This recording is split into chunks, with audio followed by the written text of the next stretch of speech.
Hey everyone, it's me, Elna from twinsmommy.com. And for today, I'm going to share with you how I'm going to grow my blog using Pinterest in 2026 if you need some help. All right, so here's my Pinterest profile and here's my blog. You can see what's going on with latest posts. So let's go through this. I'll show you some things for sure. So is blogging dead? Can people still blog in 2026 and be profitable? Well, the answer is yes. I'm still doing it, and I've been doing this for about a decade. The thing to remember is to adapt with every new tool or tactic or strategy or update you face. So in this video, I'll share the blogging and Pinterest strategy that I'm using to be consistent on both platforms. For the most part, it's not like I'm being consistent on it every day. I'm not blogging every day. I'm not on Pinterest every day. So I do what I do to the best of my capability. So I give myself grace, and you should too. And just realize that if you stopped blogging and Pinterest, let's say something happened, or you just, it's summer, you just want to enjoy summer, and so you're not online, that's fine. You can pick it up in September. You can pick it up and still make money and still grow your traffic. I have dips all the time because I'm a busy mom. My son is in baseball and he has a job with umping, so I like to watch him be an umpire for softball games. My daughter's in softball, and plus my son's in hockey. It's a busy schedule for me. We're also digging up our driveway and our patio, lots of things in the backyard. So we're doing a lot of things right now. And so it is quite busy for me. So I will take some time off.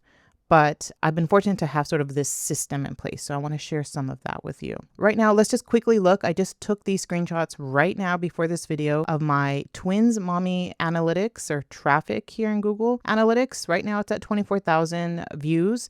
At times, this blog has gone up to 50,000. So it fluctuates depending on the time of year. My other main site, Sponge Hacks, which I used to talk about it a lot back in the day, and then I sort of just kept it quiet. It's still humming along. It is at 55,000 views. There are 55 people on it right now. So this blog really does well in the beginning part of the year, probably in the summer too. I've capitalized on summer things to make this blog still continue throughout the year. I have blogs. I have other blogs that are growing. Some aren't, but I have other ones that are. So that's why I always suggest to other bloggers, don't just have one blog, try to start another blog and see if you can grow that. So at least you have something to fall back on if your first one isn't really profitable or growing. So let's look at blogging and Pinterest in 2026. What is actually working? So this is pretty much my simple workflow that I've been using lately. It's been updated in Pinterest. So this is sort of just like the bare bones of it. So for example, for you right now, I try to make this as free as possible for you.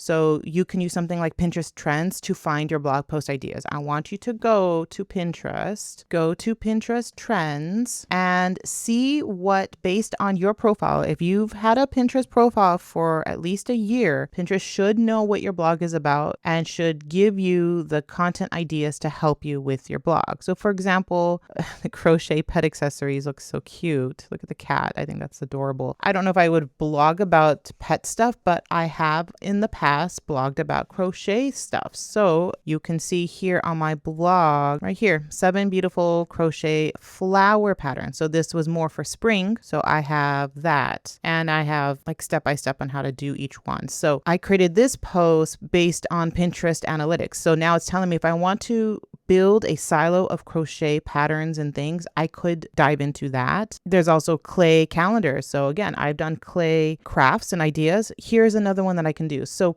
Pinterest Trends really can help you connect your blog content so that your audience can stay on your blog longer. So I like to use Pinterest Trends. I like to look at it and use it to get inspiration. So you create the content based on the demand that you see, what Pinterest wanting, instead of just guessing, well, it's summertime, so I'm just going to write about summer things. Inside my Pin and Win course, my Pinterest course, I show you other ways. I personally find Pinterest friendly blog topics too. My strategy involves a lot of methods to get the right keyword. So this is basically just my first step, is to see what is actually happening. And then I whittle it down to find the right SEO keyword, the clickable keyword, the one that will give me traffic. And I share that in my Pin and Win Pinterest marketing course. The second tip is to use ChatGPT for SEO and clickable headlines.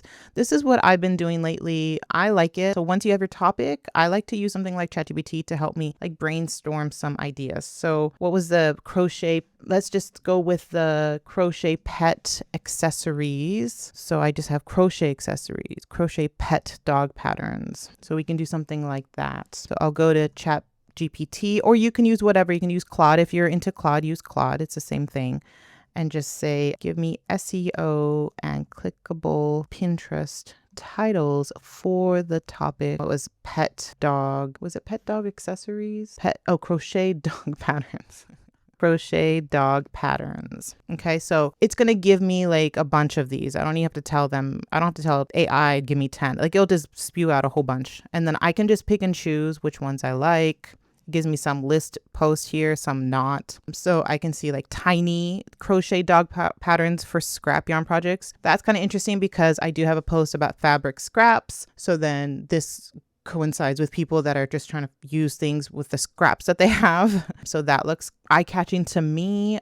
Always quick ones, or small ones, last minute ones for gifts. That's also nice because this is the season of gifts for teachers, birthdays, things like that. I love to do this method so that I can just find the right like idea and angle of my post. You can see how this post is different than the tiny one. This one is different than the quick one because this is sort of viral stuff, more engaging stuff. Dog lovers, that's a bit different. So all of these have a different angle. And so you would write in that angle. So you saw the prompt that I use. You can change it up. You can just ask for Pinterest friendly titles, emotional titles, curiosity ones. I usually tweak them. A lot of the times the titles that AI gives me are long. So I like to shorten them and use whatever my years of writing online, what will click for my audience. And then you're going to create the blog post, right? So the next step, of course, once you have all your research done and you figured out what you're going to write about, you create the post. Now, some bloggers, do the outline, some will dictate the post, some will use AI to structure the post, and some will write it completely from scratch. You can do what you feel comfortable. Inside my Pin and Win course, of course, I share my updated method for creating blog posts faster. So this is totally new and updated for 2026. And so I share that in my course. So you can do that, especially if you're a busy mom like me. Like I've told you that I'm really busy every day, that I use this in the morning and I am good for all my blogs. Next is research what pins are already ranking. So once you have your post, you want to create those pins, and that's where you're going to really utilize Pinterest to grow your traffic. And it is visual. So you need eye-popping pins, basically. So what I like to do is I use pin clicks for this just to see what is already ranking for that keyword. So let me grab this keyword, crochet pet patterns. I'll see what PinClick says about this. So it is very popular, of course, because Pinterest gave me that as a popular thing, and it is popular in PinClick, so I already know that. What I can do is look at the top pins to see what exactly am I seeing, what is popping right now. So we have a pin with words and cute little puppy patterns. Amigurumi. I can't say that, but that seems to be popular. It's gotten 62 saves. If I want to look at the saves to get ones that get a lot of saves, because that's the main metric that Pinterest uses to see if your profile is popular, if it's going to share your pin and distribute it more. This one has the most saves. So again, it has a title in it. It has that amigurumi word in it. So this is what people on Pinterest are looking at specifically when they want tiny crochet pet thingies. I have to use that word in my title. So I'm already getting ideas about this. So that looks cool. I can also look at the titles to see, well, how are they structuring it? They have a free, best and free pattern, plush. Here's a toy size instead of tiny. You can do toy size, easy, adorable. So these are all things that will help me when I title, like when I say I tweak it, this is what I do. I'm like, okay, well, I need to add those words in my title as well, kind of thing, and make it my own unique title. I'm looking at seeing what you saw, what is ranking, what people are putting on the text, and how many saves are they getting? All of that helps me decide the best title and what to put on my pin. All right. And then I'm going to create my pins in Canva. I'm not going to use AI generated pins right now. There's a lot of talk about it. I am interested in it, but at the moment I'm having a lot of good success of just using the templates that I have in Canva and creating pins that way. It's very easy for me. So that's what I've been doing. And also like the pins that are generated from like Ideogram, Midjourney, or other AI tools. I mean, it's obvious for me. I can tell that those are just AI. And so like I want to create like the actual words on my pin, use the fonts that I have, use the style, the lighting, all of that in Canva. So like I said, in Pin and Win, I show you that process of how to do that so that you can get instant traffic. And then you're going to schedule your pins. So I am not the believer of just manually doing 1 pin a day, 2 pins a day. The bare bones is, I'd say 10 to 12 pins a day, but I'm going to schedule that. I use Pin Generator. And I do have a video of how I create pins with Pin Generator. So make sure to check that out. But that's been my saving grace. I can just schedule them. If I have time, I will use the Pinterest scheduler. Pinterest does have a scheduler, and there are times where I'll have all like my big schedule right here. You can, if you'd use it, you know that it's right under your created and saved tab here of your schedule. It's all like grayed out. It schedules, I think, up to 2 weeks at a time. And I haven't seen a big change in my traffic when I schedule using Pinterest. I really haven't. It's just more time consuming. A lot of people really invest in it, and maybe because of that, they are successful, but I've always been successful with a scheduler. So I use Pin Generator for that. All right, so let's look at some more tips here, just to give you some more tips. Let's look at Pinterest specifically, and then blogging. Like I said, you want to focus on the text on the pin designs versus the image. Now, when I say that, it doesn't mean that everyone should. You have to look at your analytics to see if that holds true. So if I go to my analytics, I can see based on my outbound clicks, what are my top pins here? So it is one with words on it, but then my third one isn't. So you can see, even though I'm saying use words on your pin, it's okay to every now and then have just one without it, because it could be one of your top pins, and then word. 99% are where one of them isn't. You can see with my niche in particular, but I'm in other niches, other popular niches on Pinterest, and I still put words on it, and those still generate the most traffic for me. Try text on your pins, and also every now and then do ones without and see what happens. Try to limit faces on your pin. For some reason, those don't do well unless you're in fashion. It is okay, but even still, you want to, when I look at fashion pins, the woman is looking down, the hair is in the face. Like, you're not really seeing the face spot on unless it's like a makeup thing or like a jewelry thing. But I find that especially in like the parenting niche, in the crafting niche and cleaning niche, I don't use a lot of faces. I'll use bodies and like hands, but I don't use the face. So that's just what I've been noticing and seeing on Pinterest. So that's something for you to consider. I know a couple years ago, Pinterest was deprioritizing pins with kids on them because of some kind of scandal or something that was going on the Pinterest platform that wasn't safe. So they didn't show a lot of like parenting pins with like a family and with like kids. I think that's died down. With my parenting blogs, I do show kids, but I don't think that has impacted me as much, but I don't do it very often because of knowing that. Always check your pin analytics to see what your audience is liking. Like I just showed you, I looked at my pin analytics to see, well, what is taking off right now? What posts are working right now for me? Now I'm blogging, listicles are okay.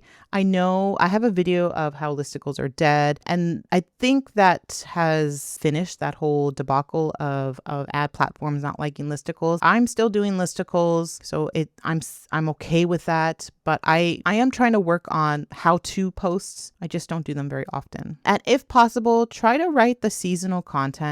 For my freelance writing blog, I'm trying to write things like about my my spring schedule for clients and kid activities. I can write a post about, surviving summer as a freelance writer. I don't have it right now on my blog, but I've been thinking about how can I make this post more seasonal. I mean, the closest thing is 5 hour a week, when you're busy and stuff, especially in the summer, you don't have much time to be a freelance writer. So that's the only thing that I have here, but I don't really have anything that tells people that this is like, a relevant, up-to-date blog. So I am toying with the idea of having either like a summer, how to survive summer, and then some kind of like spring schedule because, I am busy with the baseball and the softball and the sleepover and then the birthday parties and all that stuff and the renovations. Like it's busy. So, writing a post like that could help. I don't use Pinterest for this blog. It doesn't get a lot of Pinterest love, but I still get SEO. So that could work in my favor if not a lot of people, especially freelance writers, write about seasonal topics. So that's what I mean by incorporating that. So if you think your blog isn't seasonal, which I thought my freelance writing blog really isn't, it's an evergreen blog, I can still try to add some seasonal content to it. Same thing with crafting. You can definitely write about spring crafts and Christmas crafts and Halloween crafts and food. You can definitely do, barbecue stuff for the summer and soups for the fall. Like there are a lot of niches that lend well to seasonal, but there aren't that many. So when you think about, let's say, productivity tips and self-care tips, you can have like a spring routine, nightly routine versus a summer routine versus a winter routine. You can try to term those content ideas into seasonal. And you can even ask ChatGPT, my niche is this. It's an evergreen niche, but I want to have some seasonal content. Give me some seasonal content ideas in Claude or ChatGPT, and it will help you with that. All right. If you need more help, just go to twinsmommy.com. I have my Pin to Profit blueprint right in the front here. Just sign up and you'll get Pinterest tactics to help you make money on your blog. Otherwise, comment down below if you have any questions about blogging and pinning in 2026. I'd love to help you out. Otherwise, I'll see you in the next video. Bye.